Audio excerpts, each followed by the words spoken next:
Welcome to the Level Up Business Podcast. I am J.R. Lay, and joining me for today's conversation is my friend Kyle McGee. Kyle is the founder and CEO at Sunchase Companies. He is also the host of the Legacy Builders podcast, but today he's a best-selling author. He's a new author. He's got a great new book out, Built to Lead. I'm looking forward to sharing with you today. I already encourage you to go pick up a copy. You can grab one off of Amazon. Welcome to the show, Kyle. Let's go. Fired up to be here, JR. You know, as an author myself, 2 books in, working on my 3rd, and then now helping other entrepreneurs unlock their wisdom through podcasts that become books, I always got to ask a fellow author, why did you do this to begin in the first place? Because there's a lot of people who talk about writing a book. Few actually follow through and then bring that to reality. Why this book? Why now? Yeah, it's a great question. I fell into the leadership development and self-help, self-development after college. So I was about 21 years old, and I really started loving to read books. I fell in love. I got addicted to reading. I got addicted to self-improvement and self-development. And about 5 years ago, I was probably a couple hundred books in, and I started feeling that itch. And I started telling people, those closest to me, like, hey, I'm gonna write a book someday. I'm gonna write a book. I'm gonna write a book someday. I don't know exactly why, honestly. It was just like a inclination that I was feeling in my heart. And so as that evolved over time, I've had to experience some close loss in my life. And it was March of 2025, and I lost my mother-in-law to an 18-month battle with cancer. And it was just this explosion of there. I mean, there was a lot of grief, and she was a great woman and had a great relationship with her. And there was just this explosion of action that I needed to take. I felt like there's something inside me that was like, man, someday is a lie, right? So anything that's on your heart and you feel like there's a whisper or a God's placing on your heart, you need to take action today. And the book was the first thing that came to my mind as I was sitting in my morning routine, quiet reflection. And I just decided right then and there, I said, hey, I'm going to write a book and it's going to be this year. And, the what came after that. And I think that's an important point. It started with a why. It started with it was like you were feeling called to, and I'm curious, it's like how many people are watching or listening to this conversation and they're in the same exact place. They're like, I've been, because I'm telling you, I hear so many people, I mean, so many entrepreneurs specifically, and they're like, man, I'm going to write a book and I'm going to when? Well, someday. To your point, what if that someday never comes? Because I'm right there with you. It's on my shirt. It's my life's motto. It's memento mori. Remember your death. And so what would you say to them if they're where you once were 5 years ago and you felt that calling on your heart? They feel like, you know what? I have wisdom that the world needs to hear. What would you recommend to them? If not now, then when?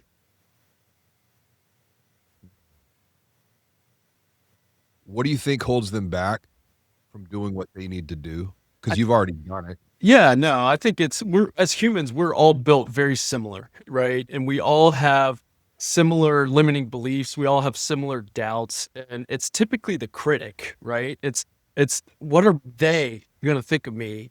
First of all, who is they? Who is they? Right? Is it your family? Is it your friends? Is it your business associates? Is it your investors? Who is it? And do they actually really care? If anything, it puts you in rarefied space to do things that other people aren't willing to do, right? And so from my experience, and it's very small, as far as releasing the book, it's typically positive. It's like, oh my gosh, you did that. That's amazing. Congratulations. Very rarely. And if they are, they're talking behind your back, and that's where they belong, behind your back, right? They don't belong in your front, in your face to face. So don't worry about the critics.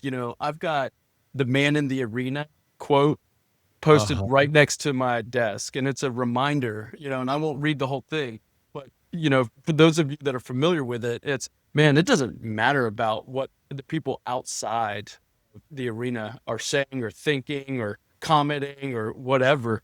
Like, it's about being in the game. I tell people all the time, I'm not a sidelines guy. Like, if you want me around, I'm in the game. So Right. I'm participating, I'm asking questions, I'm plugging myself in. I am not a guy to sit and watch the action. Well, to your point, who are they? Number one, but they, whoever they are, I mean, I'm looking here on Amazon. You got 4.9 stars. That's absolutely amazing. 60 reviews. So, and it's only been out just what, like maybe 6 weeks or so. So kudos to you. Congratulations. I want to come back to the book. Take me back February 6th, 2016, Key West, Florida. What was going on back then? Because we're coming up pretty close to a decade now from a very painful experience. Yeah, it's Oh, amazing. Funny part about this story is it was very close to being left out of the book completely, right? Like, it didn't get inserted in the book until about 5 days before finalizing the manuscript. And but so, you're opening with this now, and that's an interesting behind the scenes because to me, this is I connected and resonated with. You know my story. I've shared Mhm. my story with you and your listeners. But I'm so glad that you did. But I had no idea that this was inserted why? Why was this almost not going to be in the book? And I'm so glad it was. Yeah, no, Well, it's actually a really funny story. So there wasn't any like intention to hold it back or like not share with it. Let me take you back actually and tell the listeners what happened February 6th, 2016. So I was 21 years old at the time. I was living in a new town for about a month post college graduation in Key West, Florida. And I um, had probably like 30 shots or whatever, too many, completely blacked out drunk, got in behind the wheel of my truck, sped off, going through red lights in a small little village, right, of Key West, Florida, got pulled over, arrested, charged with a DUI, blew over 3 times the legal limit, 0.251, came to in the jail cell. Like, didn't know if I had killed someone, didn't know if mm, I hurt anybody, it was by the grace of God, guardian angels, whatever. right. I believe it was guardian angels and God's guidance on my life that I didn't get hurt or hurt somebody. And um, the worst part is that was turning point in my life. You would have think that like you mess up like something like this, like and I have a great support system, great family, parents that care, you know, people that care, um, and took a long time. So that's the gist of the story, right? The why did it not get inserted, or why did it get inserted? Maybe a better question. And so this writing process is very interesting. And I'm a big consumer of books. Like I mentioned, I've probably read 700 or something, or 400. I don't know. It's a bunch in the past, call it 10 years. And you start to feel a sense of like doubt, self doubt once you put it out there and I got it done. I got it through. I had read it so many times.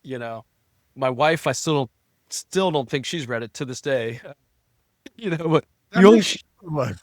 I mean, I had 2 books and Delina said, "The only thing I read is the dedication and, like, all the acknowledgments in the back, so it's okay." It's yeah.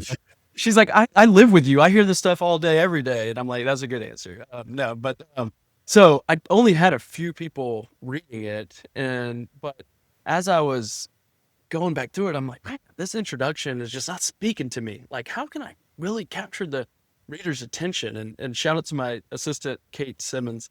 She's been with me for about a year now, and she's great. And she was key in helping bring this to life, just throughout the past, call it 9 or so months. And I was like, hey, let's take some time. Let's pick like 5 of our favorite books, kind of in a similar category. And I always have a ton of books. And it was actually this book right here. Um, think we're recording the so it was Buy Back Your Time. I'm like, this Yeah. one just spoke to me. I love this book. And everyone I talk to that has read it loves Buy Back Your Time. And I had How to Win Friends and Influence People and Think and Grow Rich and all these like really classic titles. But it was Buy Back Your Time. And the introduction, he leads with a very vulnerable story. And Yeah, he was on drugs and chasing, running from the cops and doing all this stuff. got in his car. Yep. And had, and so he had this kind of similar story as mine. And I had marked it and I was like, oh man, I got that story. But I went on and had 4 or 5 other books and my assistant Kate walks into the office and she's like, Kyle, only if you all we need to do for you now is to go to jail so you can have a great story to put at the front of the book. And I've only known Kate for less than a year now, and so she doesn't know my former self. And I started laughing and I was like, Kate, I got that story. And she's like, well, I don't know if you want to be that vulnerable. And I was like, I do. I was like, that's what people resonate with. I think that's how I can make the most impact is because we are all imperfect humans. We are born sinners, right? And those people that try to act like they've got it all put together, you don't relate to them. You want to stay far away. So anyway, that's the story of how it got put in there, which was fun. Well, I appreciate the perspective for a couple of reasons, because one of the things that I continue to find when talking with other entrepreneurs, the more that we talk, the more I'm like, have you ever shared that publicly? And they're like, no. I'm like, why?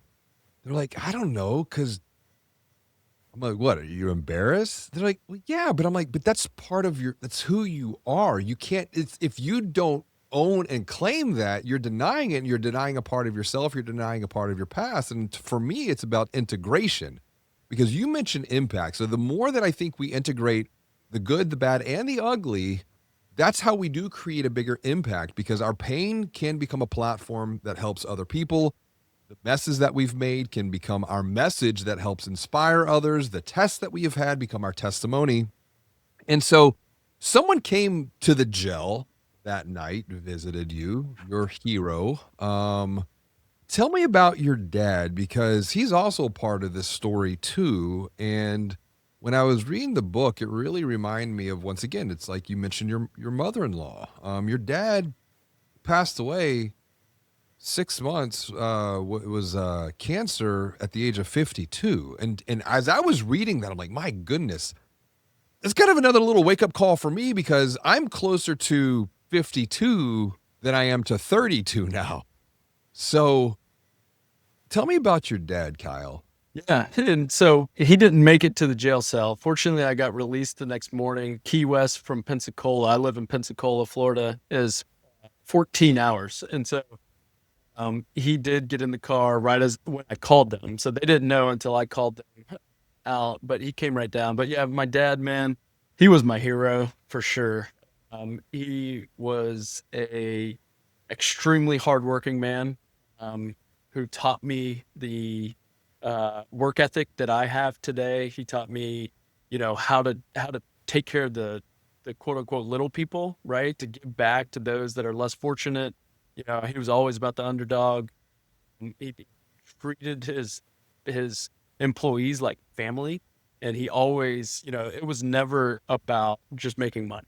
It was always Was he an entrepreneur as well? he had a construction company. He was a masonry subcontractor. So he had a construction business that he focused on laying block for a living and, like shopping centers, prisons. And he was the type of leader that was in the trenches. Like he didn't have an office where he went to the job site, said, all right, you guys got it. Like he was actually all day long laying block alongside his team, getting ahead, like really in the weeds. And there were some key lessons I learned from that, some that I didn't want to do, and he taught me at an early age, like, hey, I'm going to teach you how to use your head and not your back, because this takes a toll on you when you're working with your back, and he did and my grandfather had a masonry business as well. And so they both were instrumental, in teaching me how to treat your people and how to take care of your people, but also something that I didn't want to emulate, which was, hey, I think that if I can build systems and people and work on my business that in my business, I might set up a different lifestyle for me and my family. But back to some of the lessons, that I learned from my dad. He had a servant leadership heart. He taught me really what leadership truly means. And leadership is about, like, put it in its most simplest form. It's about serving others. Now, there's a lot of layers and there's a lot of things that you need to do in order to show up your best self to serve others. But if you have that mentality that I'm here to serve you, I'm here to add value to you. I'm here to make your job better. I'm here to provide this opportunity. I want to serve you. That's what the best leaders are doing. And that's something that my dad modeled day in and day out. You write in the book, we are living in a leadership crisis, which Mike, the first thing, that's why I wanted to surface this. Why do you believe that? Why are we in a leadership crisis as of 2026? I think that there's a lot of layers, and I don't know if we have 30 minutes to just dissect why we're in a leadership crisis, but I think you can just look at everything that's happening around the world, right? I think that there's a new generation coming in that are raised by different folks, right? So you have the greatest generation, they raise their kids a certain way. The next generation raises their kids a different way. And so you have this disconnect. And I hear it all the time. It's like, oh, your generation, like, they don't want to work. Your generation, they don't want to do this. They don't want to do that. It's like, why don't you get down on their level and just connect with them, face to face, right? See where they're coming from. Do what we're doing right now. Have that Have conversation. the conversation, and then back to a point that you had made earlier, not only is it being vulnerable, but it's being authentic. So I think that, like, this idea of authentic leadership, it's, you can feel when someone is not being their true self. Like they read a book about somebody, or they saw someone else on a podcast and they were really rah, but their personality is more stoic and they try to be rah. And it's like, I'm not really connecting with you. Like, this doesn't feel right. Something about it, that's our sixth sense or intuition, whatever you want to call it. So the ability to be authentic to who you are, get off these phones and stop trying to compare yourself to how this person leads or what this person does or how much this person has, or, it's like, that's where I think, your connection with and your faith and your connection with God really gets you grounded to who you are and what you're supposed to do on this time on earth, and really just lean in to God's calling for your life, for someone else's life. And it might be in a business, it might be at home. This message, Built to Lead, is really for anyone in a leadership position. That could be a stay-at-home mom, right? It's not always about what you're leading. It's often about who you're leading and who you're raising up to be the next generation of leaders. You bring up your faith in the book. You're not shy about it, and I appreciate that, because that connects back to your point about the authentic side of things, the authentic you. Before we go to the faith, I want to come back to that word authentic. I've been thinking a lot about it. You've got artificial intelligence. Not really interested in it personally. Like, I look at it as just, it's like the internet, but an exponential multiplier capability. I'm still forming a deep opinion on it. What I'm more interested in, though, is the authentic intelligence that comes from the lived, learned, shared experiences that we've had. But then, to your point about faith, you've got the infinite intelligence connecting to God. But come back to the authentic side of things.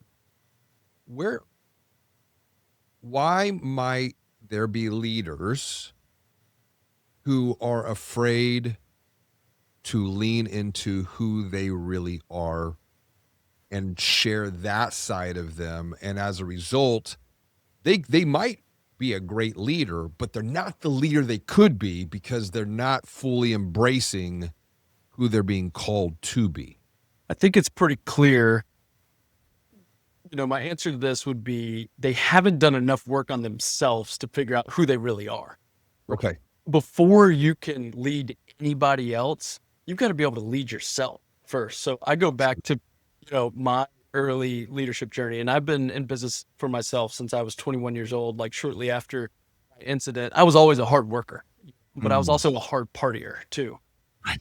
And Work hard, play hard. work hard, play hard to the core. Like that was literally my life for a long time.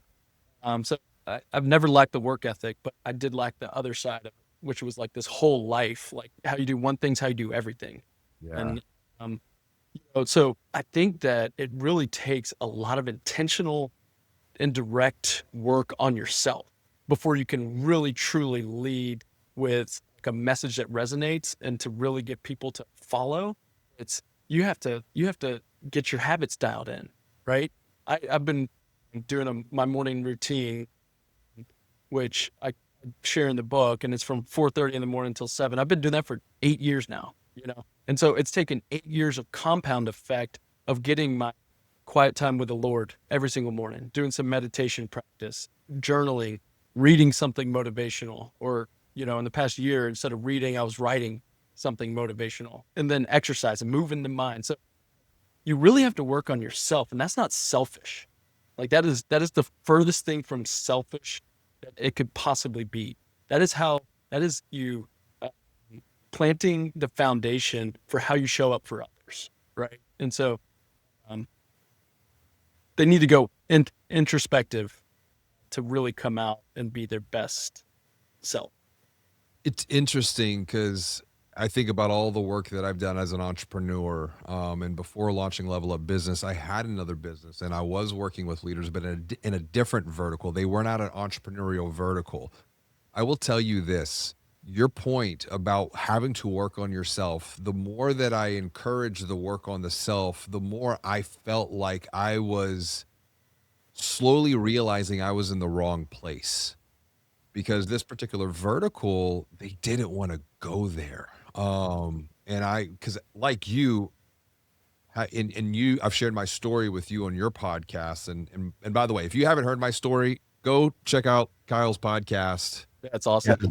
It's and I appreciate you opening up that space for me because I'm typically on this side, unlocking and sharing the stories of others, but you created that space for me. So I'm so grateful for that.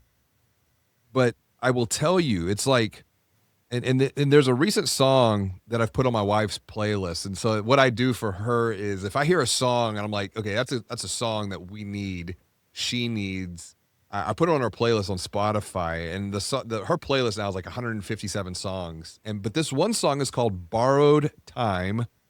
And then I pulled this lyric up because you're talking reminded me about this. No success can calm the mind when the heart and soul fall out of line. Because if you're not, and I think it comes down to one word, and this one word, I think about someone else we both know, Daniel White, integrity. If you're not living in integrity, no amount of success is going to fill the gaping hole in your soul.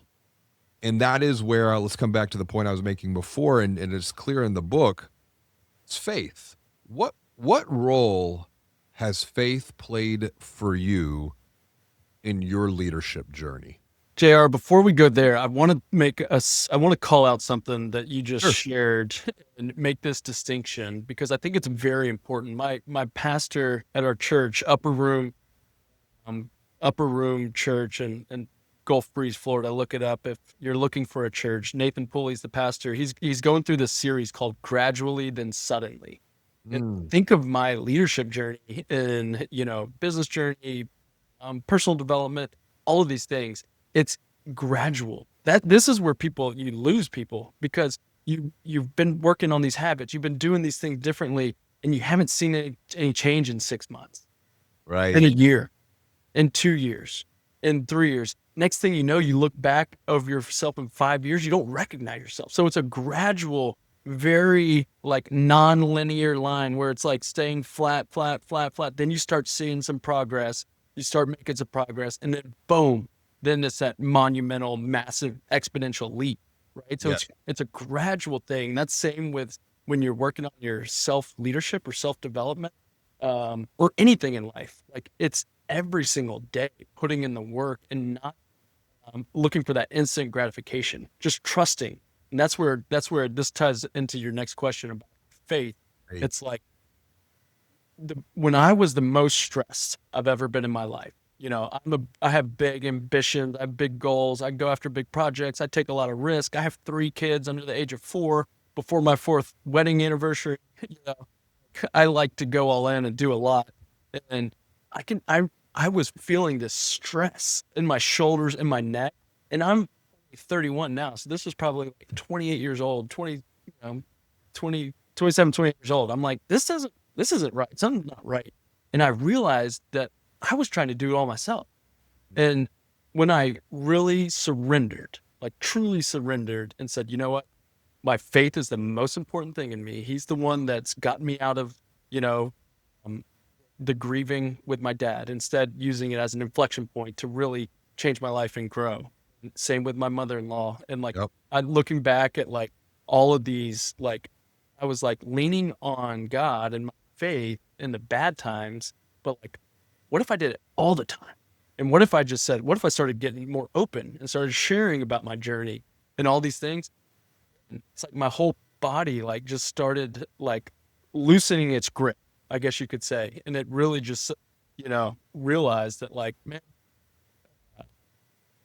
man plans, God laughs, right? Yeah. Like if it's meant to be, it'll be, that doesn't mean that I'm going to sit idle on my goals and not take action. I'm going to take massive action towards whatever God's placed in my heart. And if it doesn't come to fruition, wasn't in his plan. It's not going to be from a lack of my effort or intentionality. Well, as we start to wrap up, I think that comes back to a point you make in the book, and you got a whole chapter around this about identity. Hmm.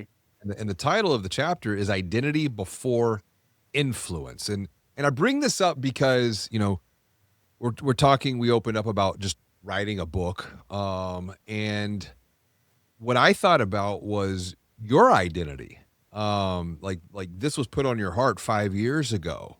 But at the time, we could say maybe the seed was planted, uh, and you didn't see anything, for 5 years. But what was happening is what's going on below the surface. Roots are sprouting out of the seed. And then on December 18th, pop, now we've got some green coming up out of the soil.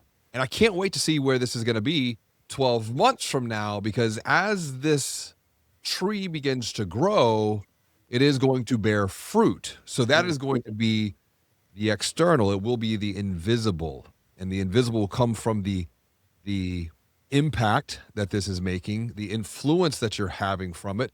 But it all started with an identity, and perhaps even an identity shift. Why is leadership and identity? What's the correlation here for someone to be considering when it's like, not who I've been, not who I am, who am I being called to become? Yeah, I think the key distinction here is people think that you're going to achieve a level of success and then you're going to become this person, or I'm going to make this amount of money and then I'm going to be like this, or you know, um, once God blesses my life, then I'm going to do this. It's like, Mhm. no, before all of that. And I think I do a decent job of like showing so many examples of like really influential and like household names. And you realize that they started with saying, hey, this is how we're going to do it. And this is who we are. And we're going to stay firm in our beliefs. God blesses it after the fact, right? So just like James Clear shares, around habits, it's I don't, um, I'm not thinking about quitting smoking. I'm not a smoker, right? Right. Or uh, I'm going to try really hard to start running this year. No, I'm a runner, right? And so that identity of who you truly are, right? And I'm a follower of Christ, right? and I'm put on this earth to make a positive difference in people's lives. And so me telling myself that 5 years ago, 8 years ago was like pretty hard to believe, because yeah, I had a drive in me and I could connect with business people and I wasn't scared to make the ask and I could do things, but after 5 o'clock or whatever, going out, hanging out with the wrong people, going in the wrong crowds, like doing all these things, and then wake up. And so there was just a misalignment. But once you start fully saying, this is who I am, right? That's the lens that you make every decision through. And there's a couple quotes that I wanted to share before we end, Please. and they're small ones, but I repeat them to people all the time. And, one of them is, you don't eat the fruit of the seeds you plant today, right? So you've got to constantly be planting seeds and watering them every single day, right? The fruit comes way later. And then God can't bless what you don't begin. So how can God bless something in your life that you don't begin?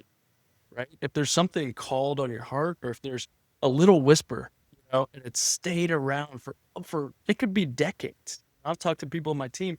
They're like, I've had this whisper to write this book for decades. And it's like, this is the year. We're going to do it. I'm going to help you. And we're going to do it this year. And you don't even, you don't know why he's called you to do that. You might not ever know. Yes.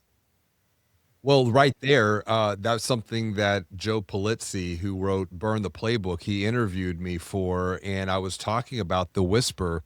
Let me tell you something. Do not ignore the whisper, because it will eventually become a lion's roar. At that point, you've probably created unnecessary pain in your life. So listen when it's a whisper. Just a little bit of lived experience there that I want to share. I so appreciate you, for just having the courage to share your wisdom in this book, and the time that you have shared with me today to just unlock just a small piece of this. And once again, I want to encourage everyone who's watching or listening to this, thank you for sharing time with us, because we know there's 1,000 other things that you could be doing right now. But B, go get a copy of Built to Lead by Cal McGee. I really do believe it is an important work. It's a great perspective. And I want to leave with everyone with just one thing that they can do now. What's the one thing that they could do, Kyle, so that they can continue to lead with purpose and being fueled by faith? So I think the one thing that they can do is start now. And I'll leave it at that. I mean, it's start now. There's someday is a lie, right? We aren't guaranteed tomorrow. I've had the unfortunate, pleasure of living this out, with close family members that have passed way too young. And there's no better time than right now, so don't wait until you're quote unquote more mature, or you've got more experience, or some time in the future. Start living it out right now. Yeah, that's one of the reasons right above my head is this. You got a clock over here, you've got a thinker over here, but then you've got the sands of time. We just don't know how much we have on the other side of that. And you're right. Start now.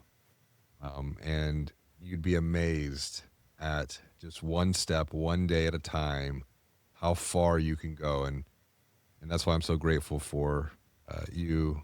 You have come so far, and I cannot once again wait to see where this thing is going to be 12 months from now. If they do want to get a copy, Amazon, correct? Yeah, it's builtleadbook.com or Amazon. We're on there, and you could. In the podcast, where can they listen to the podcast? Because if you're listening to this podcast, we already know you listen to podcasts. Kyle has a podcast too. What's the podcast again, Kyle? Yeah, it's Legacy Builders with Kyle McGee. It's on all of them. YouTube, Apple, Spotify, wherever you listen. Grab the book, listen to the podcast, connect, learn, grow, elevate, level up with Kyle McGee. I appreciate you, brother. Let's go. Thanks for having me. Hey, it's JR. Before we wrap up, I have one more question for you.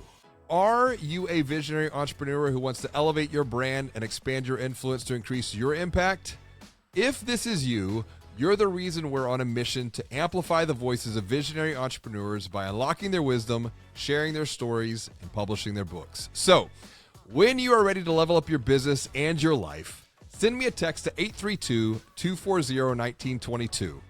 That's because I want to teach you to amplify your voice so that your mission and message are seen, known, and heard by those who need your help the most.